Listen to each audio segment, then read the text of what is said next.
Hello, welcome back to the second part of the special edition of the Pace Report, reporting live at B.B. King's. We left off with my exclusive interview with bassist Larry Graham as he elaborates on how he met Sly Stone as well as his influences.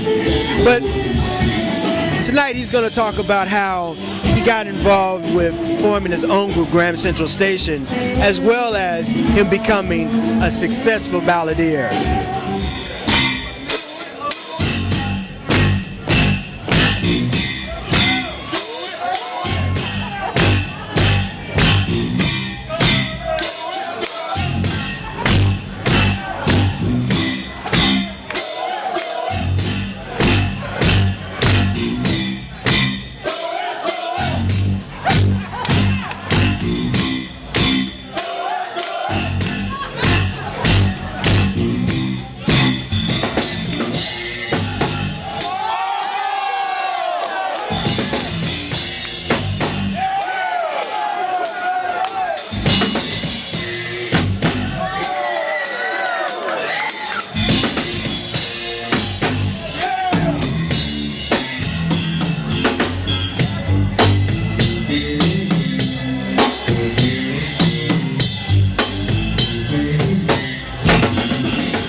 Your unique bass style has influenced 2 or 3 generations of bassists. We're going from Stanley Clarke, Victor Wooten, on down to Flea from Red Hot Chili Peppers.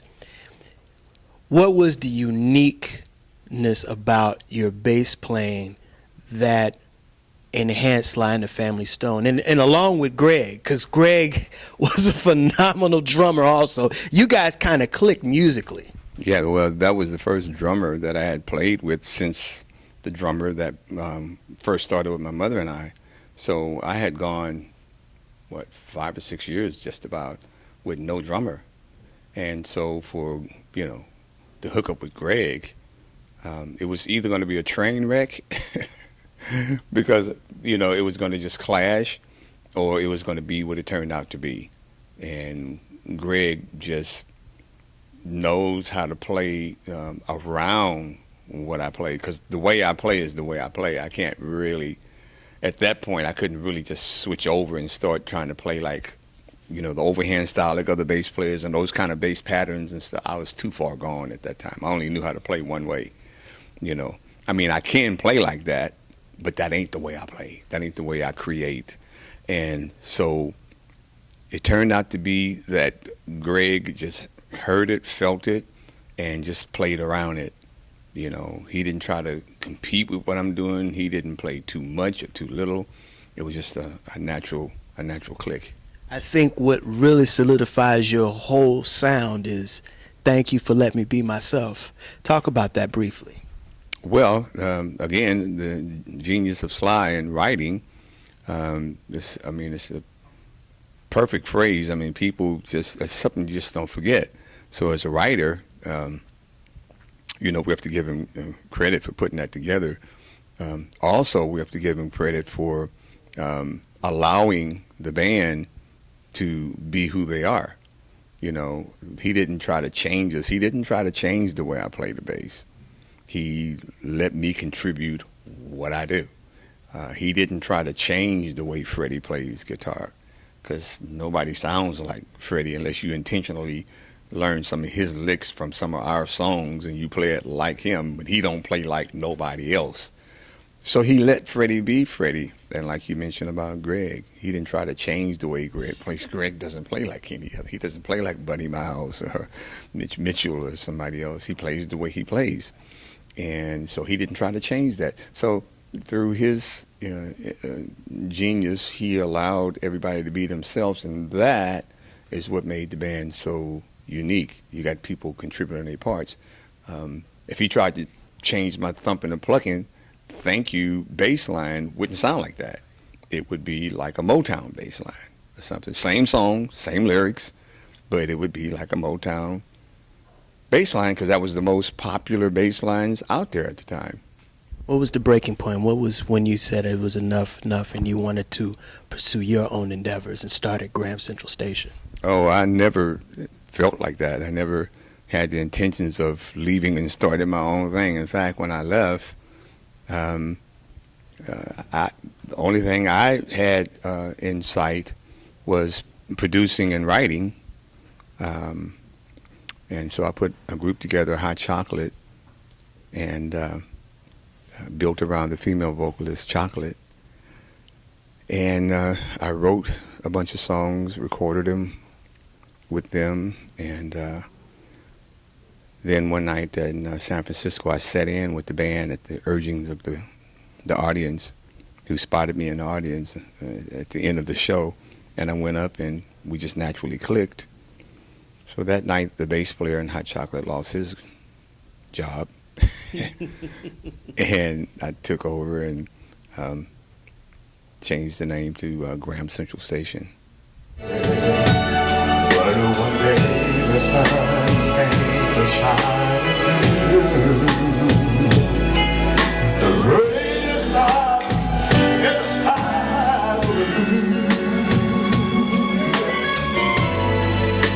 Oh, what a revelation to see. So one was saying, I love you to me. Sing it with me, y'all.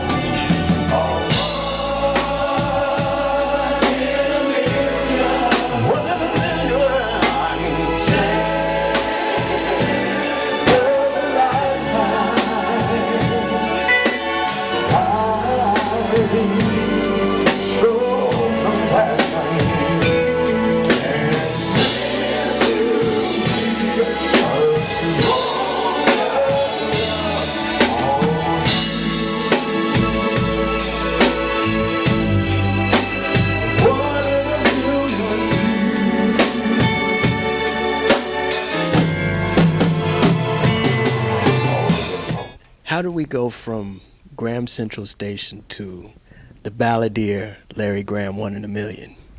Well, that goes back to when my mother and I were working together in those clubs. You got to know everything. Well, she would sing all of the ladies' songs, requests, and she'd had me sing all of the songs for men, whether it be Nat Cole or Billy Eckstine or Frank Sinatra or Tony Bennett. And so I'd been singing ballads with her. And so then my first feature song on the first Sly Stone record, Let Me Hear It From You, was a ballad. And so then when I did 1 in a Million You, it goes all the way back to when my mother and I worked together. That was the training ground for me. Did you know it was going to be a million seller when it came out? I didn't know how well it was going to do, but I felt it was going to be one of my best records.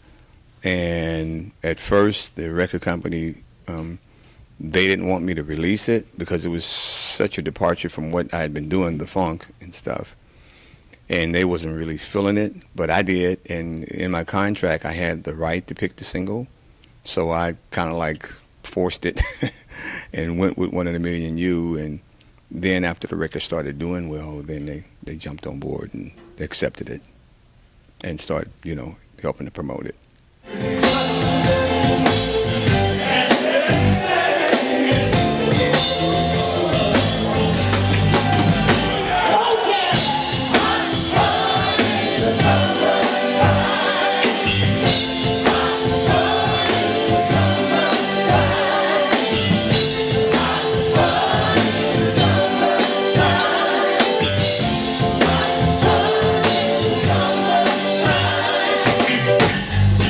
That'll do it again for another edition of the Pace Report.